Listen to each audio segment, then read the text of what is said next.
आज हम लोग संविधान दिवस के अवसर पर इकट्ठे हुए हैं। हमारा संविधान 70 साल का हो गया। आज हमारे संविधान का जन्मदिन है। 70 साल की उम्र में हमारा संविधान मैच्योर्ड भी हो गया है, काफी परिपक्व हो गया है। लेकिन 70 साल पहले जब हमारे संविधान का जन्म हुआ था, आज ही के दिन बाबा साहब अंबेडकर ने इसको लिखा था। उस वक्त देश आजाद हुआ था। हमारे देश में इतने सारे धर्म हैं, इतनी सारी जातियां हैं, इतनी सारी भाषाएं हैं, इतने तरह तरह के कल्चर हैं, संस्कृति हैं। इतनी विविधता वाले देश को एक तरफ जहां सरदार पटेल सारे देश को इकट्ठा करने में लगे हुए थे, एकजुट करने में लगे हुए थे, ऐसे पूरे देश को एक साथ रख पाना हंसी खेल नहीं था। पूरी दुनिया देख रही थी भारत की तरफ उस वक्त। क्या भारत एक साथ रह पाएगा?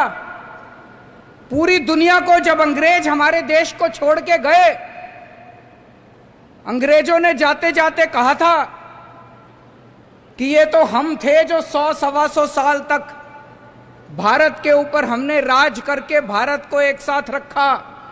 अब देखना हमारे जाने के बाद इनसे अपना देश नहीं चलने वाला, इन लोगों से भारत एक साथ नहीं रहेगा।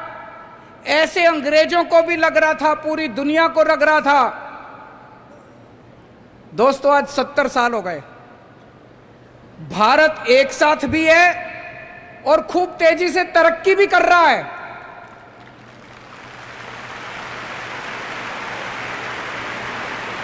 और उसका केवल एक कारण है, हमारे देश का यह संविधान।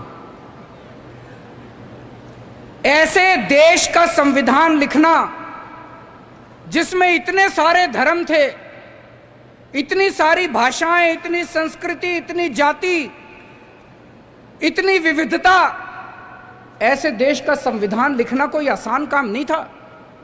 बाबा साहब अंबेडकर ने पूरी दुनिया के संविधान पढ़े, सारे देशों के संविधान पढ़े, जहां से जो जो अच्छा मिला वो सारा उन्होंने इस संविधान के अंदर डाला और इतना शानदार संविधान बाबा साहब अंबेडकर ने हम लोगों को दिया।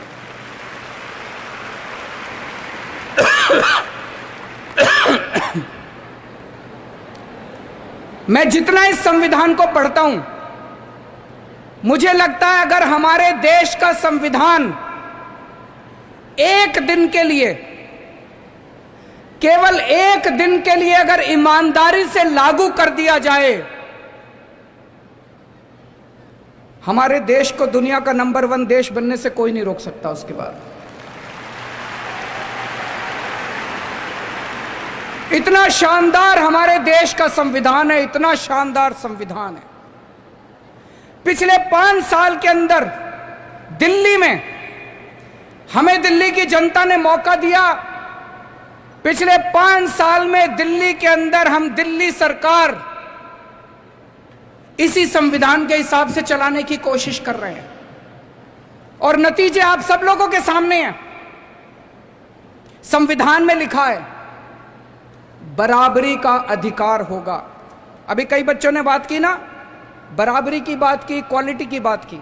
बराबरी का अधिकार होगा। अभी तक यहां इतने सारे बच्चे बैठे हैं, अगर कोई बच्चा गरीब घर में पैदा होता था और कोई बच्चा अमीर घर में पैदा होता था, क्या उनको बराबर की शिक्षा मिलती थी? नहीं मिलती थी। तो क्या बराबरी का अधिकार था? नहीं था। मैं आपका मुख्यमंत्री हूं, हम सरकार चला रहे हैं।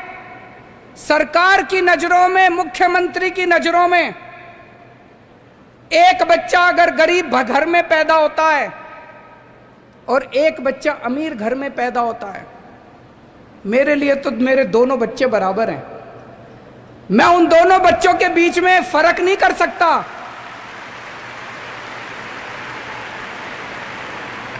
मैं उन दोनों बच्चों के बीच में फर्क नहीं कर सकता। तो इसीलिए जब हमारी सरकार बनी, हमने अपने सामने सबसे पहला लक्ष्य रखा कि इस गरीब के बच्चे को भी अच्छी शिक्षा दिला के रहेंगे हम लोग। दिल्ली में जो भी बच्चा दिल्ली में पैदा होगा, चाहे वो गरीब का बच्चा हो चाहे अमीर का बच्चा हो, सबको अच्छी शिक्षा मिलेगी, सबको एक जैसी शिक्षा मिलेगी। दोस्तों, आज 5 साल के अंदर हमने वो करके दिखाया। बाबा साहब अंबेडकर का एक सपना पूरा किया हम लोगों ने। हमने दिल्ली के अंदर, पहले दिल्ली के अंदर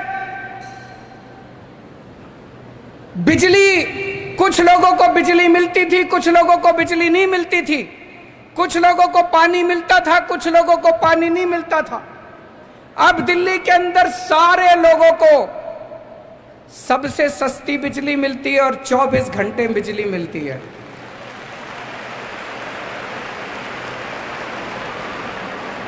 गरीबों को फ्री बिजली मिलती है, अमीरों को सस्ती बिजली मिलती है, लेकिन बिजली सब लोगों को मिलती है।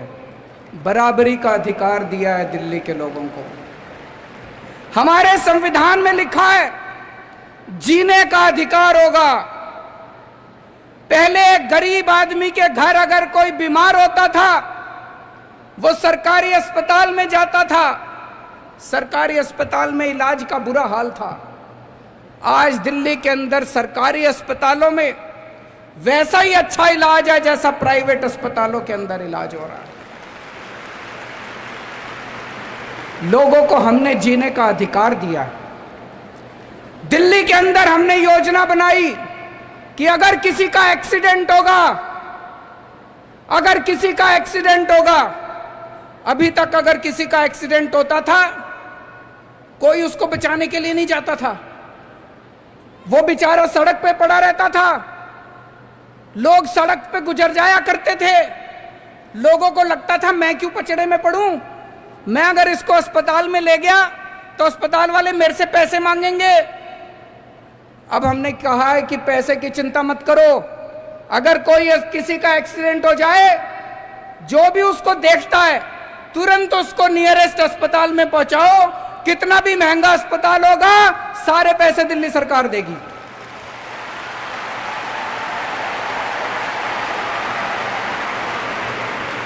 हमारे लिए एक एक जान कीमती है, हमारे लिए आप सब लोगों की जान कीमती है, आप सब बच्चों की जान कीमती है, आपके माँ बाप की, आपके दोस्तों की, आपके रिश्तेदारों की जान कीमती है। हमने जीने का अधिकार दिया है दिल्ली के लोगों को। संविधान में लिखा है गरीबी दूर करेंगे। गरीबी कैसे दूर होगी? केवल नारे लगानों से दूर नहीं होगी गरीबी। हमने दिल्ली के गरीबों का मिनिमम वेज बढ़ाया। एक एक गरीब मजदूर को, एक एक गरीब कर्मचारी को हमने 15-15 हजार रुपए महीने की तनख्वाह दिलवाई। गरीबी तब दूर होगी दोस्तों। तो दिल्ली के अंदर हमने 4 साल में इसी संविधान के हिसाब से काम करने की कोशिश की है। हमारे सामने बहुत सारी अड़चनें आई, जितनी भी अड़चनें आई वो इसी वजह से आई क्योंकि दिल्ली के अंदर पूरी तरह से संविधान को लागू नहीं करने दिया जा रहा। मुझे ये लगता है अगर ये बाबा साहब अंबेडकर का संविधान एक दिन के लिए अच्छे से लागू हो जाए, ये देश कहीं का कहीं पहुंच जाएगा। आज मुझे बेहद खुशी है कि दिल्ली के अंदर अब 5 साल में हमने स्कूल अच्छे किए, इंफ्रास्ट्रक्चर अच्छा किया, पढ़ाई अच्छी करी।